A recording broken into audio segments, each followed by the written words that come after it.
It's that he was like in love with Jean Grey, who I think was like 17 at the time, and he's like a 40-year-old man. That's pretty messed up. Yeah. Professor X is not a great guy. I have a question about Professor X. Yeah. Is he bald because he thought too much? He thought too hard? And his hair fell out? You know, I don't know. I think he just lost his hair because of age, unlike Lex Luthor. So what are we talking about? What do we got here? We got so much X-Men. We got, like, all the X-Men stuff ever. Okay. Just kidding. We're just going to talk about, like, the 90s X-Men, because that's, like, my favorite point. We'll talk about a little bit, like, leading into the 90s X-Men, so, like, a little bit of the 80s stuff. But really when the X-Men became good. Okay. Not that they weren't good in the 70s, because they were. You know, they had, like, the Dark Phoenix saga, Days of Future Past. They had a lot of great stories back then. But for me, the 80s and the 90s was really the 80s is, like, the best point for X-Men. Okay. And then the 90s is also good. Is that still Stan Lee or no? No. Quit in, like, the 60s? Yeah, he stopped, like, 60s, 70s. But this guy, Chris Claremont, came on the X-Men. And he wrote the yeah, he came on the X-Men. And he wrote the X-Men from, like, the early 80s to, like, the 2000s. Like, he is the X-Men guy. No, you know what? He wrote the X-Men from the 70s to, like, the 90s, actually. It's a lot of X-Men. Yeah. So he's the X-Men guy. And he doesn't write... You know, I don't think he writes any of these. No, he does write a lot of stuff in these. Are these what years are these? Mostly 90s. Okay. These first two I have on top here, these are, like, 80s. So... We should say real quick, this is the Off the Shelf podcast. My name is Josh. I'm Vinny, and today we're going to talk about 90s X-Men. Obviously. Oh, yeah. Yeah. So tell me, what do you know about the X-Men? Oh, boy. Okay. Here's what I know about the X-Men. Okay. They have this guy that's the leader. He's a bald man. Yeah. They go to a school that's not really a school. It will be one day. It is, kind of. Yeah. There's a blue guy that's really smart. Yeah. Furry. Yeah, he's a furry. Wait. Yeah. Yeah. There's a guy with claws, and he heals. Mm-hmm. When I was a kid, I had no idea that he had a healing factor. I thought his whole power was the claws. And then someone told me that he could heal, and I was like, that's stupid. What? Why does he have claws if he can heal? He's a double threat. I guess. Plus he has, like, good senses. He's like a triple threat. Yeah. He's like a Wolverine. He is like a Wolverine. But that can heal. Yeah. Yeah. Whatever. That's what I know. I watched one of the movies a while ago, and I don't remember much of it. Okay. I love the X-Men. Okay. The X-Men might be my favorite comic. They're my favorite comic team, no doubt. Because even when the X-Men's not great, I think the characters just outshine, like, the Avengers. Okay. Like Iron Man, Captain America, Hulk, they're awesome. But there's something about, like, I don't know, they do a lot of, like, relatable they're like stuff misfit Avengers. Yeah, they're like misfits. They're also, like, young. Mm. Except for, like, Wolverine, who's, like, a billion years old. Yeah.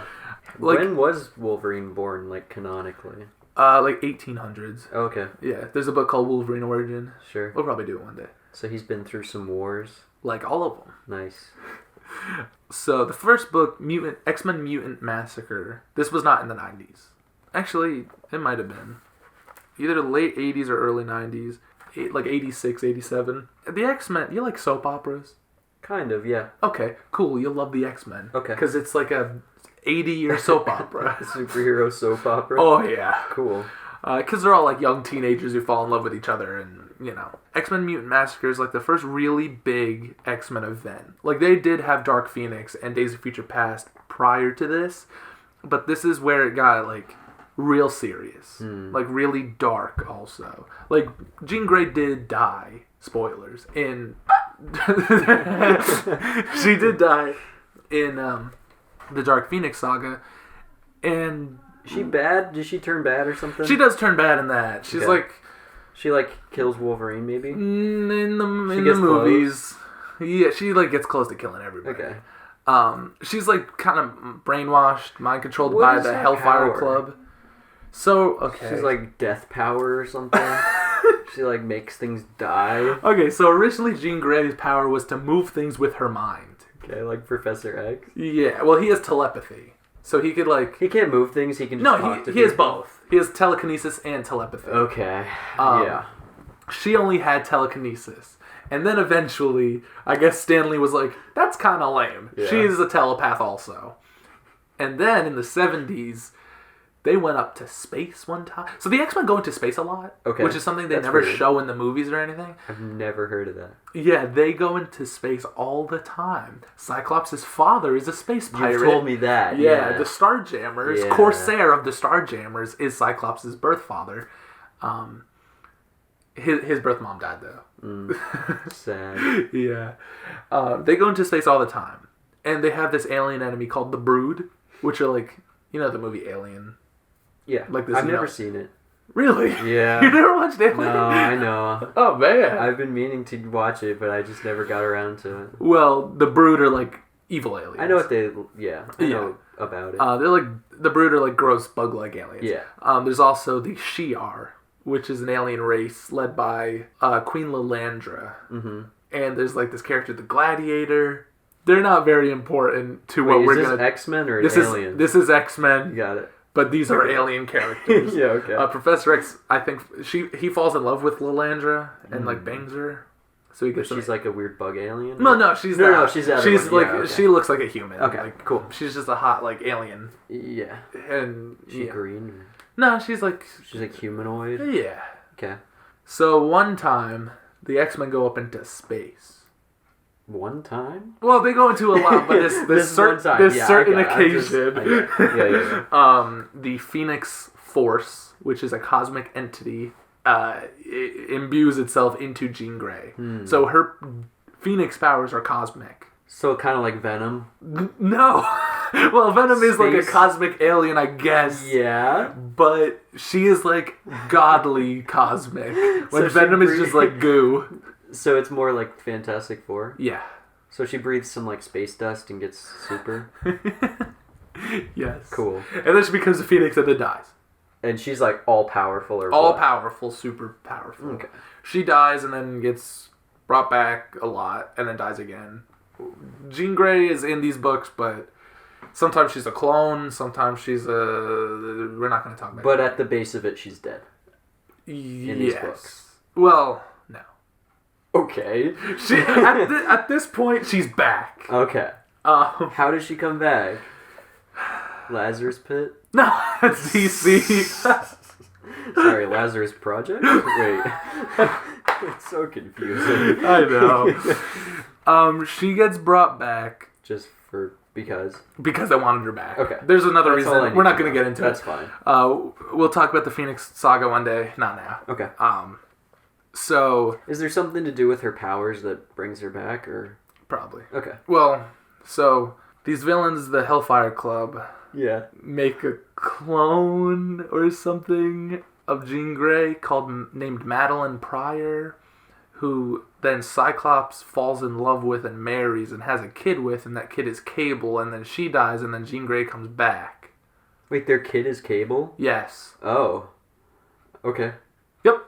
That's important. That'll be in these books. I have a question about Cyclops' dad. Does he have laser eyes? No.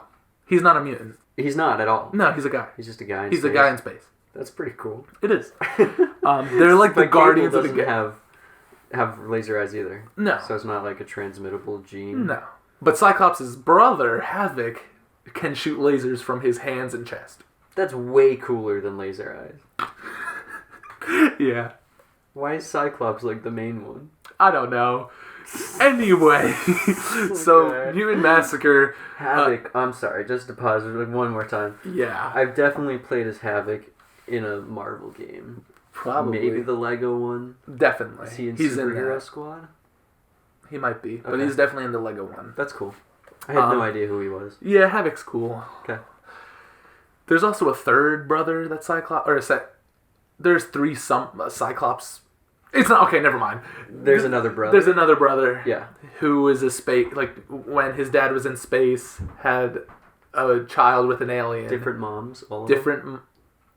Cyclops and Havoc have the same mom. Okay, got it. Okay. So she gave them the laser gene. The third brother doesn't have lasers. No, but he is also super powerful. He's like omnipotently powerful. Why? I don't know. Okay. I do know. His dad's just like shooting lasers. Maybe, no like, wonder the mom's lasers. not around anymore. Yeah. So Mutant Massacre. At this point in X-Men history, there is a bunch of X-Men teams. Oh, okay. So there is the main X-Men team. Like X-Men West, X-Men East. Kind of. They're not called that. But there's like X-Men and X-Force. Yeah. And X-Factor.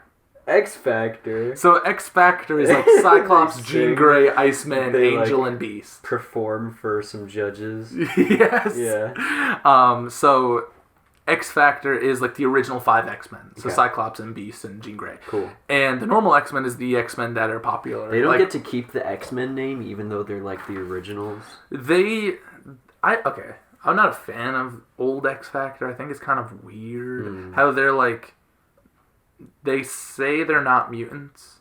They're like, we're not mutants. And then I think they help the government like destroy fight mutants. Evil mutants. Okay. I don't know. But the main X-Men are like Wolverine, Storm, Nightcrawler, Colossus, Rogue, and Kitty Pryde. Okay. Or Shadowcat, that's her name. So what happens in this book is there are these... So you're either a mutant or a mutate or a Morlock. Or normie. Or a normie. Yeah. So mutants... Wait, can we go back? Wait. We're going to talk about them. Yeah. So a mutant is you are born with the X gene. Yes, okay. A mutate, you are mutated. You are a normal person born normal and you're mutated into a mutant. By an external force? Or yes. Like Deadpool is a mutate. Like, would like Daredevil be considered a mutate? I guess so. And like Spider-Man, I guess everyone would be a mutate. All superheroes. Yeah. Okay. So if you're turned into a superpowered being, you are a mutant. But if you're born with it, you're a mutant. You're a mutant. Okay. And then there's Morlocks who are mutants, but they're ugly. Oh. So like Nightcrawler, how he looks like like the devil. Yeah. If you look weird, you're a Morlock. Why do they have to single them out like that? I don't know. So Dupe is a Morlock. Dupe is God. Can Dupe kill Jean Grey? Dupe could kill God. I don't know. He maybe he could take her in like a cosmic duel. Yeah, he wouldn't though, right? No, because he doesn't care. No, Okay. So the The Morlocks live in the sewers. Like, man, that sucks. Yeah, the Morlocks get treated so terribly, especially just because they look different. Yeah. Okay. So the Morlocks live in the sewers, and Storm. So Storm is leader of the X-Men at this point. Yeah. And she's like, Morlocks, you're not going to live in the mansion with us. You can stay in the sewers, but you're under the X-Men protection, right? Like, we're going to look out for you guys. So that goes to hell immediately in this book. So there's this villain, Mr. Sinister, who's very sinister, and he's around he's been around since the 1800s, and he's been like, he's not a mutant, but he's like mutated himself into he's like an evil scientist, like a mad scientist. Okay. He's really interested in like Cyclops, Jean Grey, and Cable, and like that family, you know. So his name is Mr. Sinister? Yeah. That sucks. I hate that. What a lazy name. Yeah. My name's Dr. Evil. Like, shut up. So, Mr. Sinister, or Nathaniel Essex, that's his name. Okay. So, he hires these evil mutants called the Marauders. And the Marauders go down to the sewers and slaughter the Morlocks. Oh, goodness. Okay. So, all the Morlocks die. And they can't defend themselves? No, because they're, like, lame. Oh. But I'm sorry. Nightcrawler is a Morlock. Yeah, but he's the only one allowed in the live mansion. There? No. Why? Because they like Nightcrawler. Okay. They trust him. Seems a bit. Yeah, I know. Okay. They're supposed to be the good guys, but they still segregate. Oh yeah. Okay. They don't want like the gross mutants living with the normal mutants. Is Beast considered a Morlock? Well, he wasn't always blue. Oh. He was like a guy who turned himself blue by accident. So he did. Okay. So I guess he's like a Morlock by choice or by like circumstance. What is it called if they mutate? So he's a Morlock mutate. Yes. Okay. Got it. So the Morlocks are killed, and the X-Men go down to like try to help them, but the Marauders like fuck them up. The Marauders like a lot of the characters. So Kitty Pryde, Shadowcat, she could phase through walls. They like beat her up or like attack her, and she can't stop like phasing.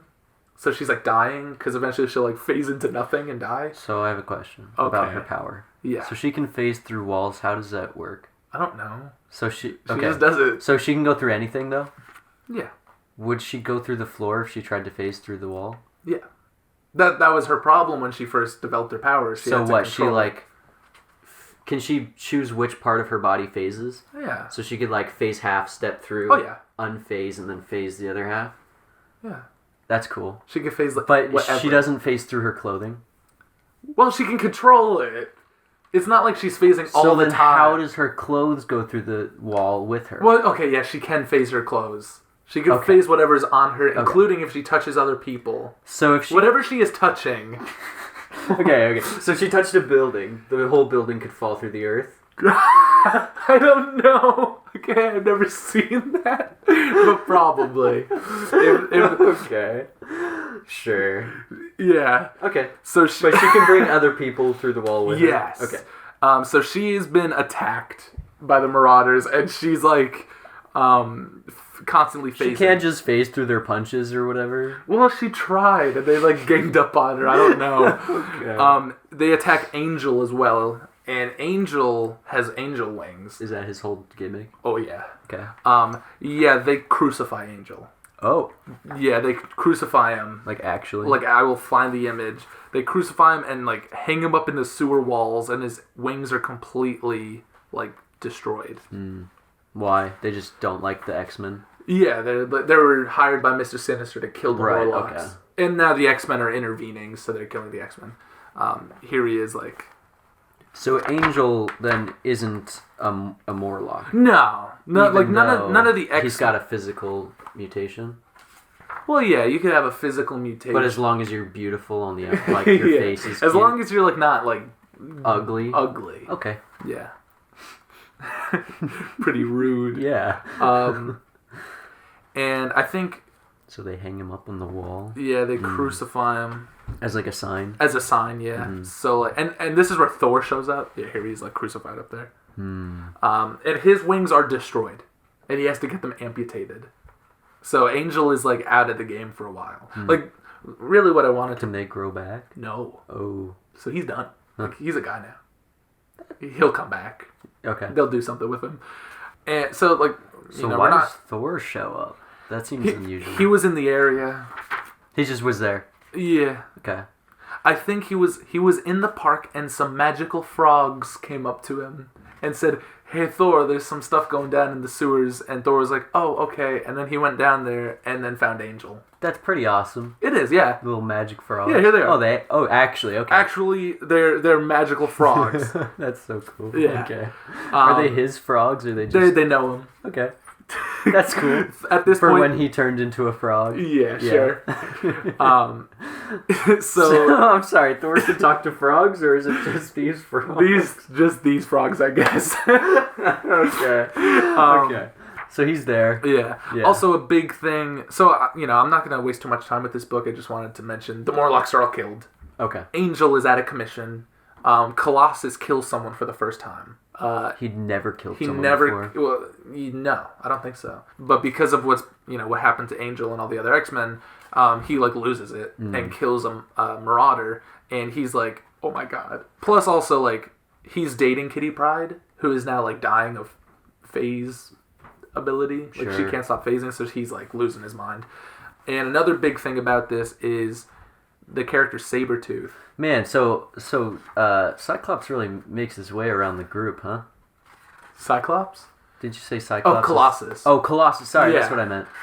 Wait, Colossus. The big metal guy. The big metal guy. Yeah, he's dating... I'm sorry. I confused their names. Okay, okay. It's okay. Really? Someone's dating him? Yeah. Is he, like, Russian in this? Oh, yeah. Really? Heavily Russian. It's cool. I like Colossus. I have questions about Colossus, but maybe I'll save them for later. Okay.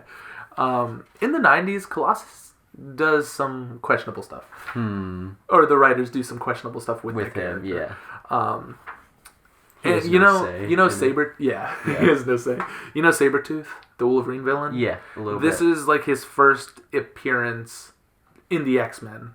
Previously, he appeared in like Iron Fist or whatever, but now they're making him like a Wolverine X-Men villain. Which makes sense. Yeah, and he's part of the Marauders who are slaughtering the Morlocks, which are also mostly like children.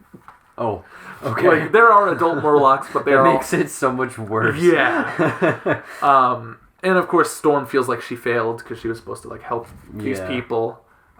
So the whole group is like destroyed, like either mentally or physically.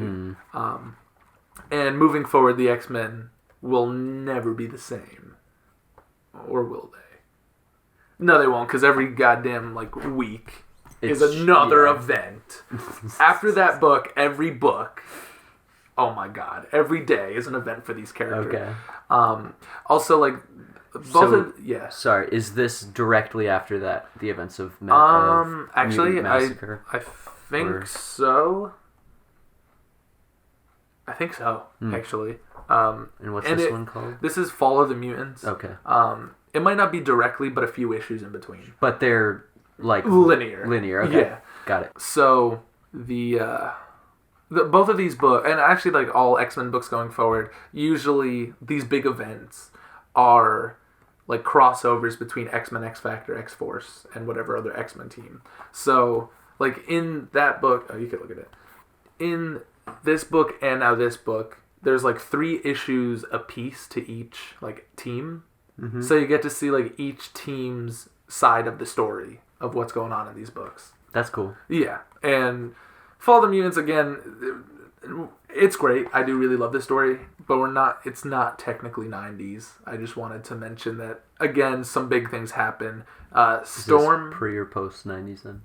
Like After? Right before. Right before? Okay. Yeah. Or like very early 90s. What is this thing on the front? That's Warlock. It's just like a gray puddle? No, well, he's dead. No, okay. Warlock is like a cybernetic alien. So he's you like know Ben 10 upgrade? Yeah? Yes.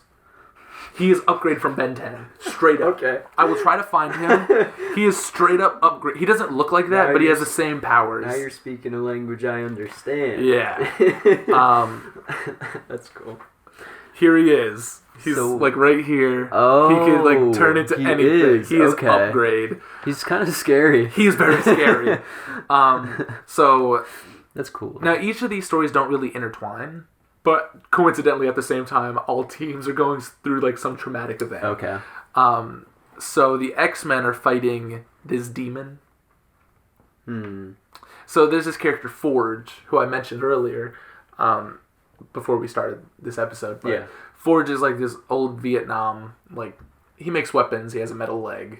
He's like a soldier type character. Yeah. I really like Forge, I think he's cool. I wish I would put him in a movie. Is Forge kind of like Cable? Kind of. Okay. Yeah. Not like powerful like Cable, but... Sure, yeah. And him and Storm had a relationship. Like they were fallen in love or whatever. Until this book and he dies. Oh. So. In this book? Is this where he's introduced? No, that's not where he's introduced. Oh, I was going to say. He's been around forever. Okay. But in like previously they fell in love and, you know, then he dies in this book. So she, not only did she fail the Morlocks, but now her like boyfriend is dead, so she's going through some grief. Yeah, here's Colossus being all jacked, walking into a phone booth. Yeah. Now Colossus has a younger sister. Okay. Named Ilyana Rasputin. Okay. Because they're Russian. Yeah. So he's Piotr Rasputin or Peter Rasputin, and she is like magic. Her code name is also magic. But she's not metal. No. Okay. Just because you have a sibling doesn't mean it's the same power. I know. Well, okay. Except for Cyclops. Cyclops has a laser brother. Whatever. Okay. She could access like limbo, which is like hell. She also has like a sword. When she was younger, she was like kidnapped by demons. What does she do with limbo? She, like fights demons or traps people in there, or eventually that's where they live. They live in limbo. It's very odd. It's like hell. It's like where they burn their sins off. Sure. Okay. So Ilyana, or Magic, she is a member of the New Mutants, which are like a dinosaur. I'm sorry. It was to interrupt, but yeah, there are dinosaurs in this. Are they living or are these? They are living. Oh, They're okay. attacking. The demon's doing some crazy stuff with time. Okay, I see. Okay. Yeah. Ileana, Colossus' sister, is part of the New Mutants. Mm-hmm. And the New Mutants are just like young kids who all have different powers. There's like Sunspot and Wolfsbane. Wolfsbane is a wolf girl. Sunspot is like the Human Torch. Okay. And can he fly? Yeah. And they all go on an adventure. And there's this other character named Cypher, who is pretty lame. What does he do? He has the power to speak any language. That's... You see, practically, people in real always life, say he's lame, but I think that could be useful, especially when you're the X-Men and go up to space a lot. Yeah. I think he's useful. Like, he's you also need a translator. Yeah. You need a C-3PO. Exactly. Know? He's also best friends with Warlock, and sometimes Warlock will put himself on Cypher. Cypher is also in love with Wolfsbane.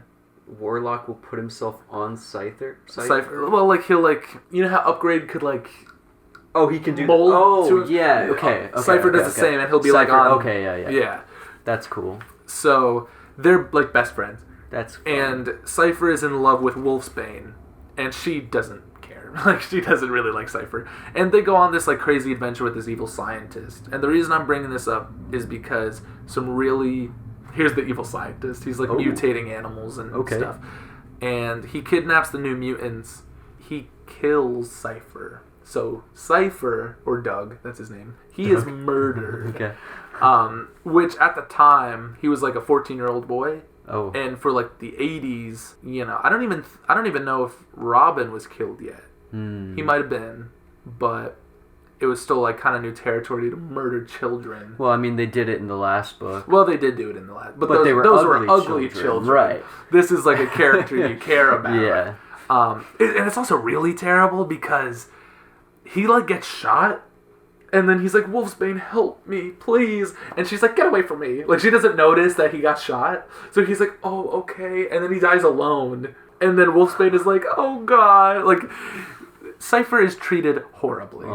And the only thing I really like about the new X-Men when they're living on the island is Cypher is back alive. And he is he talks to the island. So they found a use for him. Yeah. Yeah, and also a really big thing that happens in Fall of the Mutants is the character Apocalypse. You know him? A little bit, maybe? He is the first mutant. Okay. And he has the 4 horsemen of Apocalypse. Okay. Right.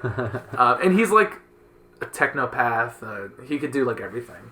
And he gets his 4 horsemen, and he turns... Is he bad? He is bad. Okay. And he turns Angel, who previously had no wings, into the Angel of Death. That's kind of cool. It is cool, and now he becomes Archangel, and he has metal wing. Here he is. He has metal wings, and he's more of a threat. Yeah, he looks a lot cooler. And he's bad for a little bit, but eventually he'll join them and be their friend again. Okay, so that's all the pre-90s stuff. 90s X-Men is a mixed bag of really cool, kind of dumb, and then eventually really bad stuff. Okay. So, what is so cool about 90s X-Men? I know you can't answer that for me. I don't know. You don't know. Yeah. You never watched the X-Men cartoon in the 90s? Not really. I saw a couple episodes. There's a guy that threw playing cards. Yeah, Gambit. Okay, I have a question about Gambit. Okay. Lay it on me. So he can touch anything and turn it into something he can throw, right? Yeah, sure. Why does he use playing cards and not something useful like nails or something? Because he's a gambler. That's stupid. That's his signature. I don't know. He likes it. Throw something cool. Well, he does sometimes. No, he throws playing cards. He throws a baseball maybe one time. Playing cards are cool to throw. It's stupid. No, it's not. It's so stupid. You get how many cards do you get in a deck? 50? 52? Yeah, you get 52 projectiles for $1. It's the 9. So he has to go out and buy playing cards? It's cool. Hold on, I have to take this. What was that? I don't know. It said Pine Bush, so I was like, okay. I picked it up, and then they're like, hello, Grandma? I was like, do I sound like your grandma? Oh, man. We got to keep that in the episode. I guess. Yeah, so Gambit's stupid. No, Gambit's cool, and he's Cajun. Dumb. No, he's cool. He wears a trench coat. He's gotta go and buy playing cards just to use his Well, power. maybe he picks them up. He could pick up rocks. Well, for he free. probably does. He could go to a river and get like a million rocks for free. He doesn't need the playing cards. He could just shoot it. He could just shoot energy, but he likes them. He could just shoot energy? Yeah. Or why does he use the playing cards? Because he likes them. That's so stupid. Why does anyone use anything? Because they like it. Yeah, but most people, when they can shoot like energy out of their hands, they just do it. Yeah, but that's not rad. It's more rad to buy playing cards at the grocery store and then throw them. I have never like a lame magician. I have never heard anyone have a problem with this before. It's so stupid. This is like universally cool. It's stupid. Oh man. I didn't even know that he could do it without having an object. That makes it so much worse. No, he just likes it. Like it's just like he's a gambler. He likes playing then cards. Throw like poker chips or something cool. Well, maybe he does it for a reason. I don't know. What's the reason? I don't know. He could throw like coins. Maybe he does. He probably throws anything. He doesn't have to throw anything though. That's the thing that's getting me now. Well, I don't know. Anyway, so the 90s roll around. Okay. And Marvel is like... I have a question about Gambit. Oh my god!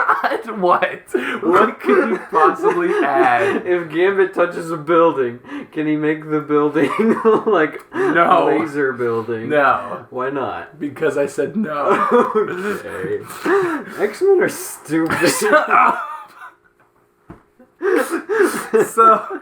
Okay, I'm sorry. Listen. I'm sorry, continue. It's okay. Tell me about this book. Okay. So, the X-Men in the 90s. Yeah. Marvel is like, okay, the 80s is over. It's time to get awesome. Thank God. It's time to get awesome. Yeah. We want to make so much money. So let's hire Jim Lee, who we've talked about before, to draw X-Men. And Chris Claremont, who's been writing X-Men since the dawn of time, is writing X-Men again. For the last time. This is his last time until his next last time. And then again, he will have another last time. They say it's his last time. They keep going back to the well of Chris Claremont. Is he like the best? He is the best. Okay. Like, I have no problem with them going back to him. He must just be so tired. Yeah. I mean, after writing every vital and important X-Men story of all time. He's like, why can't you guys do this? Yeah, like, come on. Give me a break. It's not that hard. Yeah, but then you get other X-Men writers, and it's like, oh, I miss Chris Claremont. So whenever he comes back, what? Who was the first person to have Gambit in the stories? Probably Chris Claremont. Just wanted to know. Listen, Gambit is cool. Gambit's stupid. He's cool. So, previously, the X-Men were like, going through mutant massacres and dying and everything. Yeah. So they want to make the X-Men hardcore and cool. So they bring back Magneto as a threat. Because previously Magneto was actually kind of a good guy. He was at the school with them. Okay. Because Professor X was doing something else, I guess banging aliens. So he was the teacher. Magneto was the teacher. Oh, you're right. Yeah, he does that. But now Magneto is back. And he's a villain. And Magneto has an asteroid. And he's decided to make this asteroid his base of operation. Is the asteroid like made out of metal and he can control it? Or? He can, yeah. That's cool. Yeah. I mean, I don't think it... No, yeah, he can control it. I don't know if it's all metal, but there's metal in it. What's like the limit of his power? I don't know. Because isn't like the Earth made of like molten metal? I've seen books before where he like moves the tectonic plates. That's pretty cool. It is. That story wasn't good, but Magneto is like the most powerful. Okay. If you can control metal, you're unbeatable. Especially against like Wolverine. Yeah, or Colossus. Or any of these characters who are, now it's the 90s, so everyone's wearing armor and belts and pouches. They're dying. But like, Professor X can move anything, right? Because he's telekinetic. Oh yeah, I guess. Is he weaker than Magneto? I guess Magneto's magnet powers are powerful, like more powerful than his moving powers. Okay. I guess. I think I read this somewhere, maybe as a meme or a joke, but why can't Professor X just like use his legs? Like use his mind powers to move his legs? Would it take too much energy, or I guess. then just like I've heard that practice. before. Also, just like get better at it. I think sit of down sometimes, but like your legs. I don't know, man. He doesn't want to. Yeah, he's used to it by now. So there's another character on the X-Men who is one of my favorites, and that's Rogue. I like her because she's like extremely hot. And I also like her powers and her costume. Is she the one that steals powers? Yeah, she like touches you and you go into like a coma or die. Oh. Yeah, she doesn't just like steal your powers, she puts you through like a debilitating like experience. Does she date the Iceman? No, she dates Gambit. Oh. Okay, so she has a bad taste in men. No, he's like handsome and Cajun and like he's okay. He used to be a villain. Anything, he looks cool. He's kind of good looking. Yeah. I guess. He also can make a force field with his power so he could touch her and not die. So that is also... So he has force fields too? Yeah. And he throws cards? He can do whatever he wants. So stupid. No, Does he have a stick? He's holding a stick? It's a bow staff. Okay, that's... Yeah, he has multiple like a Ninja weapons. Turtle. He has many weapons. Okay. Fine. Stop Stop talking about Gambit. So Rogue is introduced in this story. Well, no, Rogue's been around. But she gets her best costume, in my opinion. Okay. Which I think a lot of characters look great in the series, except for Jean Grey. I don't like her costume in this. I like Wolverine's. Yeah, he's got the yellow and red suit. Yeah, it's like yellow and brown. This is my favorite Wolverine costume. I know some people don't like it. I think it's cool. I love it. I think it makes more sense than yellow and blue. It's more animalistic to have brown. Yeah. And you're a Wolverine. Plus, Sabretooth also wears yellow and brown, so it's kind of like an animal coincidence. I don't know. And then you got Archangel here, who's made of metal. Psylocke, who's a telepath and could also make energy, like Gambit. But she makes, like, swords and stuff out of energy, not throwing Like, she doesn't throw planes. See, that's cooler. Whatever. Yeah. So... I'd rather have a character that can make weapons out of energy than a guy who can literally shoot energy out of his hands but chooses to use playing cards. Well, okay, you know what? I don't know if he can just shoot it. Well, you said he could. And I take your word as law around here. So, oh, God. Is this the first time you see Wolverine in this costume? Or no? No. He's been in this before. He's had this suit for a bit. So I was going to say, I've got some older comics where he's in a costume like that. He got But the it doesn't suit. look like the rest of the X-Men. No, everyone's wearing yellow and blue. Yeah. And that's also why I don't like Jean Grey's costume, because hers is like blue but like tan. I don't like the design. I don't know. The design's okay, I guess, but I don't like the tan color. It's weird to me. It doesn't look good. Also, Professor X isn't in a wheelchair. He's in like a wheelchair spaceship thing.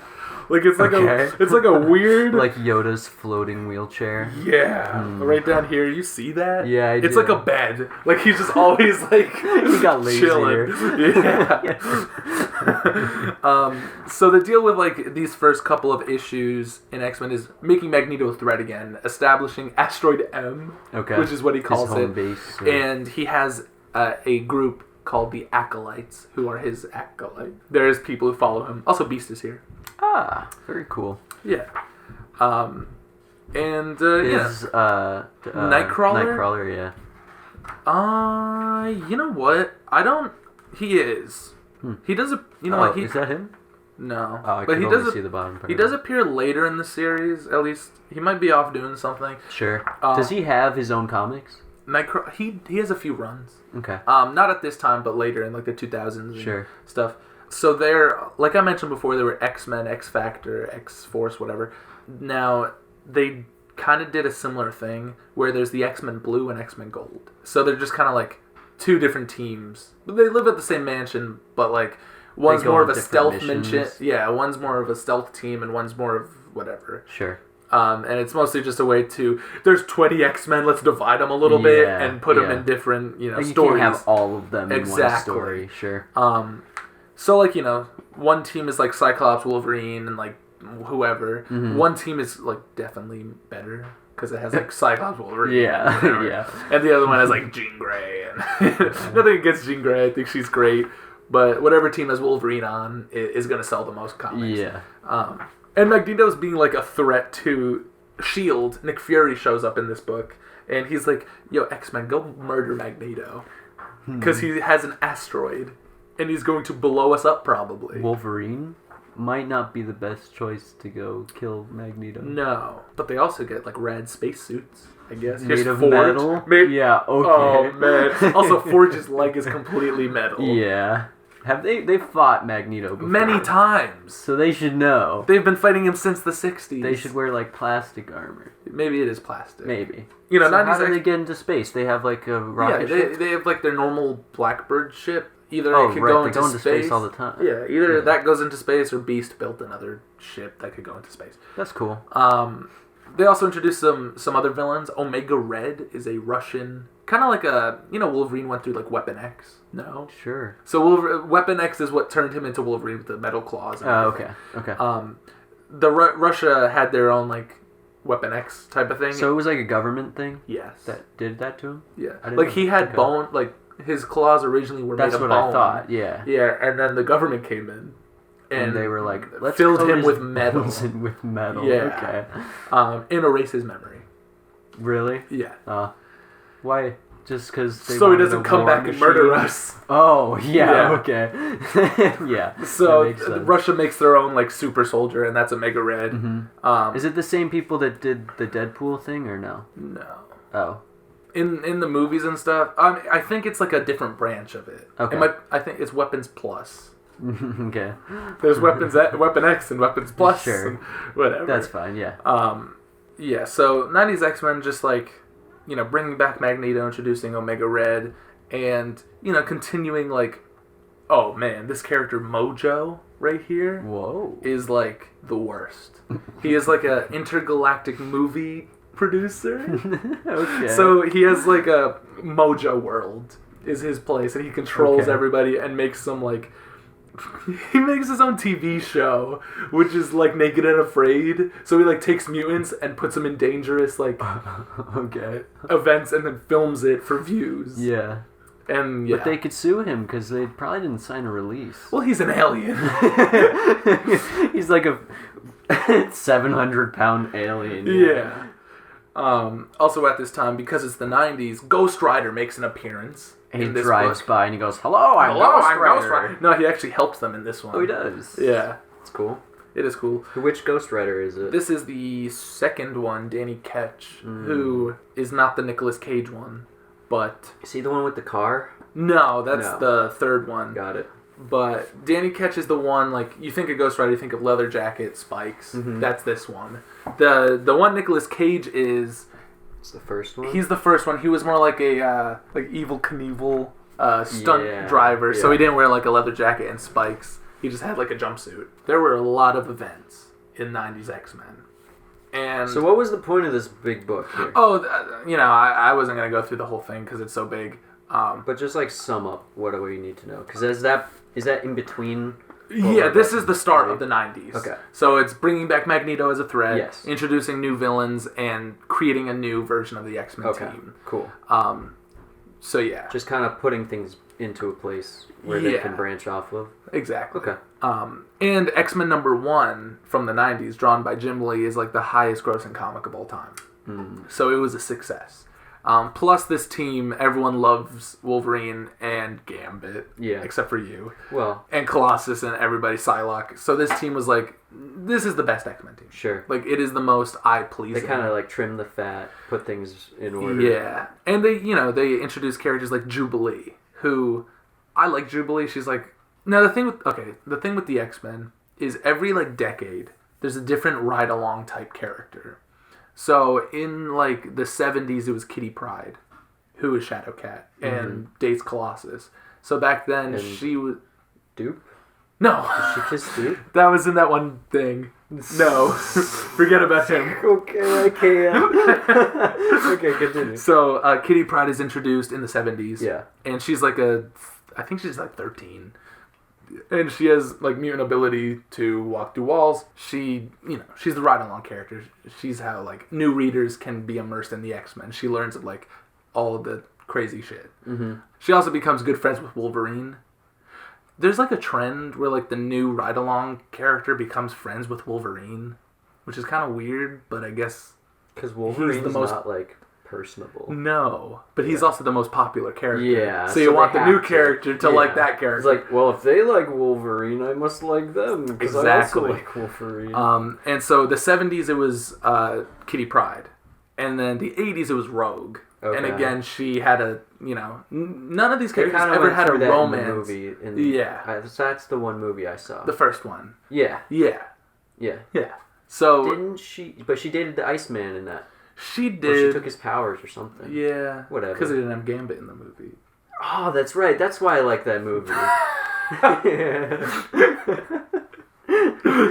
Man. Yeah, so they introduced Jubilee. And then in the 90s they introduced Jubilee. Yeah. And again, she has like this friendship with Wolverine. Mm-hmm. What does she do? Jubilee can shoot like fireworks. Okay. Yeah. Which is it like cool or? It's like awesome. Okay. I mean, it's not the most powerful power, but it's cool. Yeah. She could like distract you. Her name means like happiness. Yeah, and that's like her actual name. Like her name is like Jubilation Lee or some shit. She's like a Chinese American California chick. She was a total like mall type 90s girl. Yeah. So this book is just like introducing new relatable characters and bringing back old characters and just putting characters on the team that you want to see. Mm-hmm. And these next few books are gonna ruin that. So, nah, they don't ruin it. Kind of. This one's good. Executioner Song I really enjoy. This is all about Cable. Like Executioner Song is a very big Cable centric book, and there's a villain called Strife, and he really hates Cable. Is it Strife? Like, never mind. I don't know who that is. Yeah. So Strife really hates Cable for some reason. It turns out he's like Cable's like clone. Okay. Who is like made by either Apocalypse or Mr. Sinister, and he looks just like Cable. To the point where at the beginning of this book, Professor X goes to talk in like a stage or something in front of a bunch of people, and Cable shoots him. So Cable shoots Professor X and like murders him. Well, he doesn't murder him. He shoots him with something called the technovirus. And the technovirus... You know why Cable has a metal arm? Yeah. Because of the technovirus. Okay. I said yeah, but I just meant like, I know that he has a metal arm, but I didn't know why. So he has it because in the future where he comes from... So Cable's from the future. In the future where he comes from, there's the technovirus, which eventually will consume you and like make you a metal shell. So he has this virus that makes him need a metal arm? No, it turns him into metal. It turns it like into eventually metal. He will be all metal and die. Oh. Like, he'll just be a metal, like, husk. But it, like, takes a long time, or he found a cure? He's, like, his powers are, like, stopping it. Because he's, like, again, like, a telepath and a technopath. So you could say he's, like, stopping it. Sure. But it got, like, a bit of him. But he's still able to move it and stuff, right? He is. Okay. Probably because it's not fully... Yeah. You know, whatever. And hasn't so... hit, like, his nervous system or something. Exactly, yeah. So... This book starts and Cable shoots Professor X with the technovirus. Mm-hmm. So everyone is like, why would Cable do that? And at the time, Cable was on X-Force. The X-Men are like, X-Force, what are you doing? And if you ever wanted to see X-Men and X-Force fight, you get it in this book. And it's cool. Also, a lot of the New Mutants graduated and became X-Force. So, like, Cannonball and Sunspot. Cannonball? Yeah, he could, like, shoot himself like a cannonball and, like, fly or whatever. He could, like, explode and fly. He's got a cannon? Or he just does it. That's fine. Yeah. So he just like rams into stuff? Sure, yeah. So yeah, the X-Men and X-Force. There's multiple man who can make multiples of himself. Okay. Like clones. Are they like real or are they like holograms? They're like real people. Wait, they have like thoughts and... Yeah. Oh no. Like you could kill them. Oh gosh, okay. Do they like struggle with which one's the original? Can they also duplicate themselves? I don't know if they can. Okay. Just the original can do it? I think so. Okay. Because then that would be so insane. Yeah. So, it turns out Strife is the Cable that shot Professor X, because he looks identical to Cable. And he's doing this because he wants to kill Cable and, like, I guess let the technovirus take over. Mm-hmm. He's also going after Cyclops and Jean Grey because those are technically his parents, even though he's a clone. He's more like... Am I the clone or is Cable the clone? I think I'm the clone because I'm the villain. Yeah. And Cable's like hell you're the clone, dog. It gets a little confusing. So Cable thinks that he's the clone? They both think that they're the clone? Cable knows he's not the clone. Oh. Strife thinks Cable's the clone. Not the clone. Oh, okay, I understand. Okay. Yeah. So they both think that they're not the clone. Yes. Got it. But Strife is clearly the clone. Yeah. He just doesn't want to admit it. It's like Invincible. Yeah. Whenever anyone doesn't want to admit they're the clone or thinks the other's the clone, it's just like Invincible. I love that, though. Me too. It's awesome. Fun. Also, like, but you know that the bad one's the clone. The clone, yeah. And also the big thing at the end of this, Cable and Strife both like explode and die. For now. So you're okay with clones in this book, but when they do it to Spider-Man, it's a big issue, huh? It is a huge, terrible issue. But we're not going to talk about it now. I know why it's an issue. Here's Nightcrawler. Oh, cool. Yeah. This is Fatal Attractions. I don't like this book at all. Oh, why? It is like, for how big it is, nothing happens. So Magneto comes back with his acolytes and they attack, and that's the book. The big thing about it is Colossus' sister dies, Ileana. Mm-hmm. She gets the legacy virus, which is like the technovirus, but it's instead of turning you into metal, it just kills you. Like it's like viruses. AIDS. Yeah, the legacy virus is like AIDS. Yeah. So when she dies, does she go to limbo? Probably. That's interesting. Actually, okay. Yeah. So she's like, whatever, I've been here. Pretty much. Okay. Can she come back or? She does come back. Okay. I don't know how, but she does. I mean, that would make the most sense of any of them. Yeah. If she can make a gateway in and out, then sure. Also, Magneto has long hair. Looking handsome. He's handsome. He's got thick eyebrows. He does. Yeah. So, because Colossus' sister dies, he becomes, like, disillusioned by, like, Professor X's, like, dream, I guess, of, like, the X-Men are the good guys. Mm-hmm. So he's like, well, Professor X, he didn't do really anything to help my sister. So Colossus ends up working with Magneto. And he goes along with Magneto and becomes a bad guy for a little while. Another big thing that happens in this book, Wolverine and the X-Men like go up to kill Magneto. And Magneto's like, Wolverine, I like that metal skeleton you got there. Maybe I should yank it out. So Magneto yanks out the metal from his skeleton.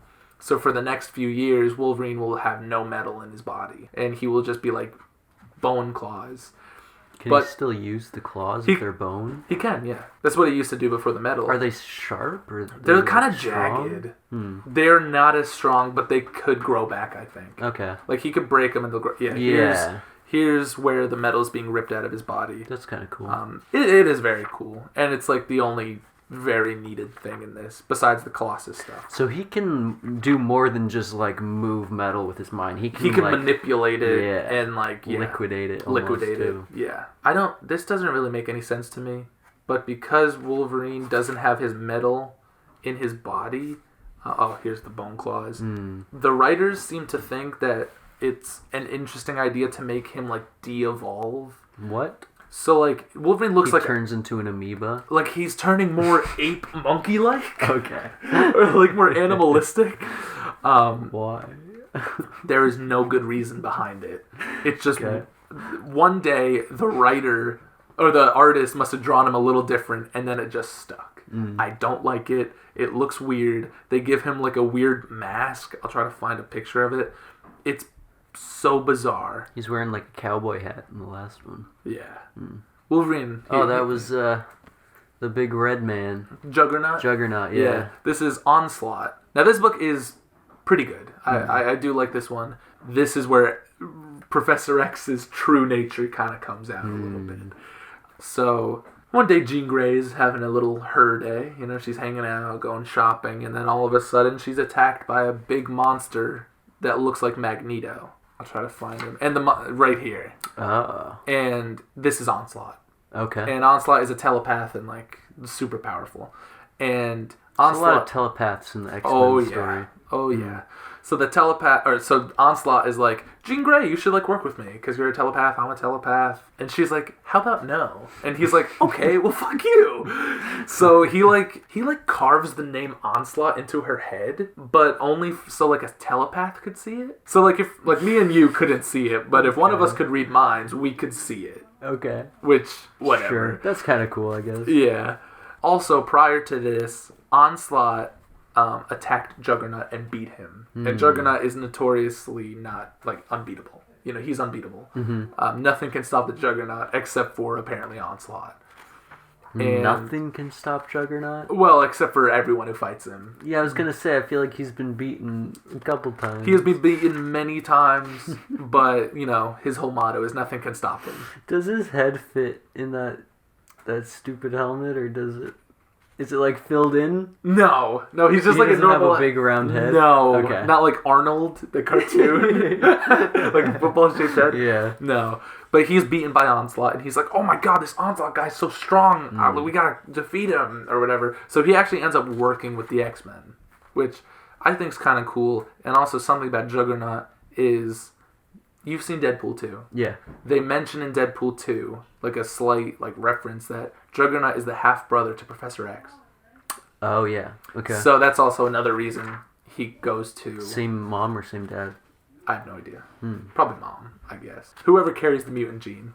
So Professor X got the brains and Juggernaut got the brawn. Oh yeah. Okay. Sure. Well, yeah. There's more to Juggernaut. If Juggernaut carried Professor X on his back like Yoda, they'd be like unstoppable. Unstoppable. Yeah. Also, the characters seem to notice that Professor X is starting to act weird. He's acting more of a dick. Maybe he's a clone. Maybe he's a clone.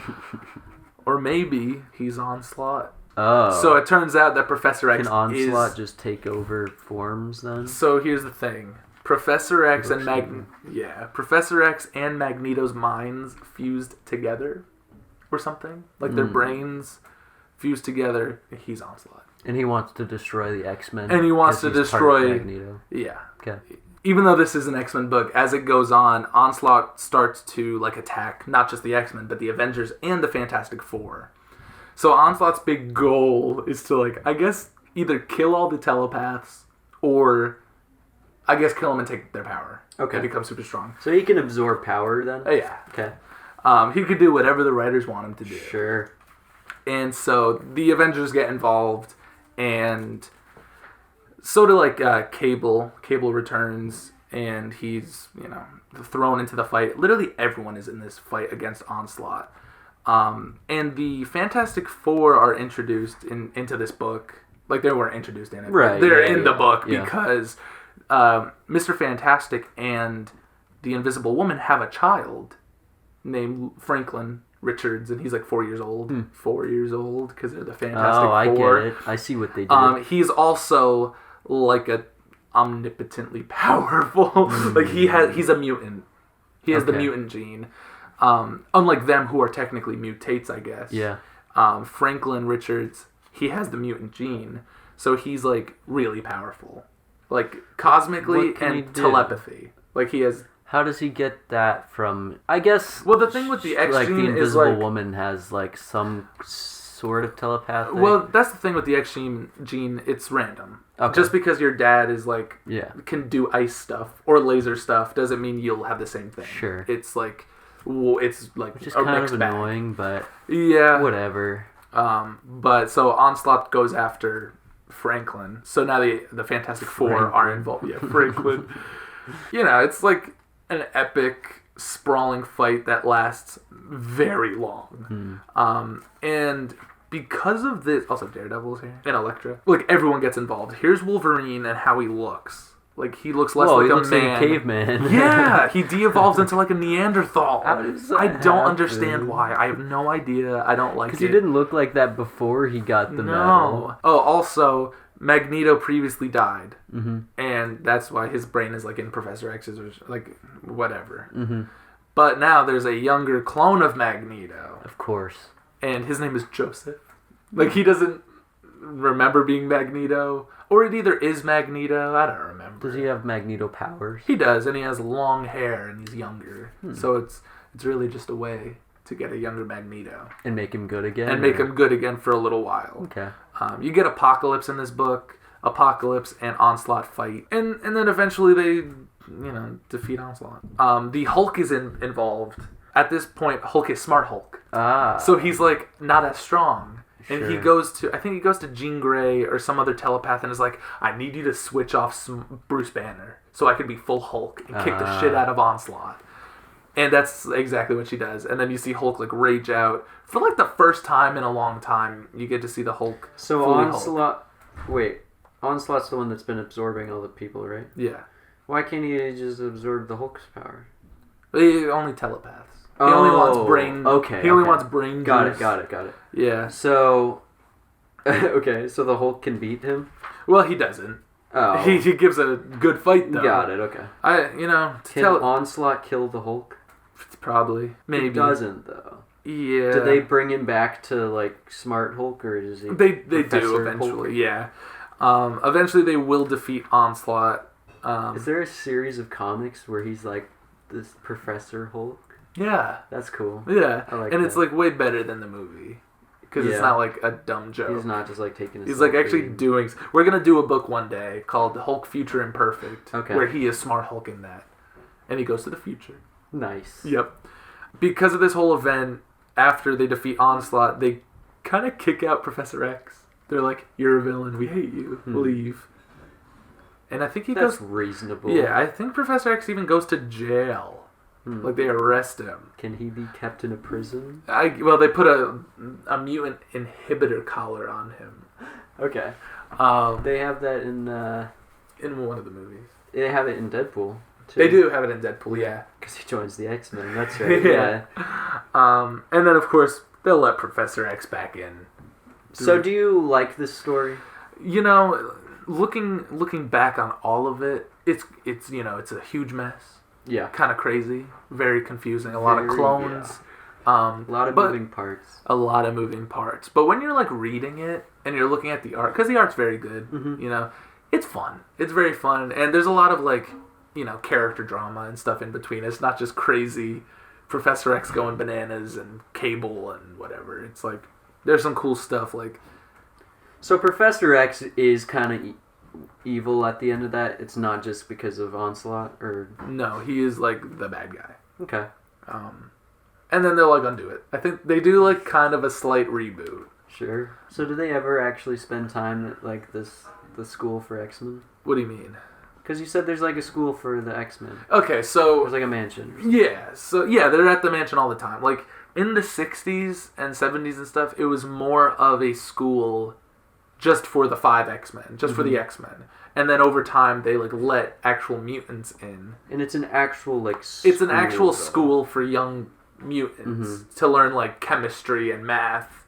And then maybe they'll grow up and become X-Men and train. Is there like a room in this school where they can like test out their powers? Oh yeah, it's called the Danger Room. The Danger Room. Where they have big death machines and forges. And can they just like let loose? Oh yeah.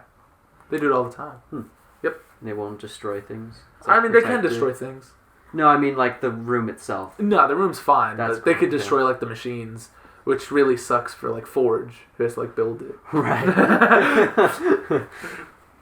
The X-Men is like, for me, when you're a kid, you're like, this is awesome. Yeah. All these characters. You don't even care that Wolverine looks like a caveman.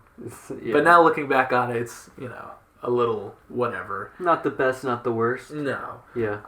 But I definitely think like the first like 7, the first like 10 or so issues, like whenever like the issues where Jim Lee is drawing X-Men, it's definitely awesome. And when Chris Claremont's writing, it is definitely really cool. The stories are like actually good. Not saying some of these aren't. Like I do like Onslaught. And I do like Executioner's Song. And there's Is this the first time you see Onslaught? Yeah. Oh. He'll come back. Sure. The Red Skull will become Red Onslaught, but that's a story. That guy does everything. He does. He's a Nazi and an Onslaught. I guess. Yeah, I think he starts like concentration camps again for mutants. Oh no. Which they've done that before in the comics, but it's usually in the future. But Red Skull's making it now. So the X-Men cannot catch a break ever. But, the charm of 90s X-Men is, like, the characters and the art. I think when Jim Lee leaves... Like, there are other great artists, but a lot of them are trying to, like, approximate Jim Lee. And sometimes it doesn't work. But, they're fun books. I recommend them if you like confusion and chaos. And not even just for the X-Men, but for yourself. And because, like... we didn't dive in depth with all of this. There's still a lot more, but I didn't want to have like a 7-hour episode. I could talk about X-Men for years and really dive into each character and storyline, but I just wanted to talk about 90s X-Men as a broad, idea. Sure. Of what it is. I think we've done that. I think we have. Yeah. Time to go take like 7 ibuprofen. Yeah. And never talk about X-Men again. Just kidding. Clear our brains of X-Men. Yeah, well, the next X-Men thing we will talk about is 2000's X-Men by Grant Morrison. And it gets good or it gets bad? It's good. Okay. It's way more simple. Not as many characters. It's simplified X-Men. Like, you still got Wolverine and Cyclops and Jean Grey and Beast. Does Wolverine get his medal back? He does. I mean, he doesn't get it back in that. Oh. I don't even know how he gets it back. Okay, then... I think Magneto gives it back. Maybe. He just does. Yeah. Because he's good now? I guess. For a little while? I don't even know. It's Joseph. Joseph does it? Joseph Magneto. Yeah. Yeah. Remember Lintnedo? Lintnedo, I remember him, yeah. That was good. Back when we Our made our own characters. Yeah. Can't Die Man. Can't Die Man. And his nemesis Lintnedo. Lintnedo. Yeah. Perfect. Oh. Yeah. Oh. Yeah. Oh. Yeah. Oh. Yeah. Oh. Yeah.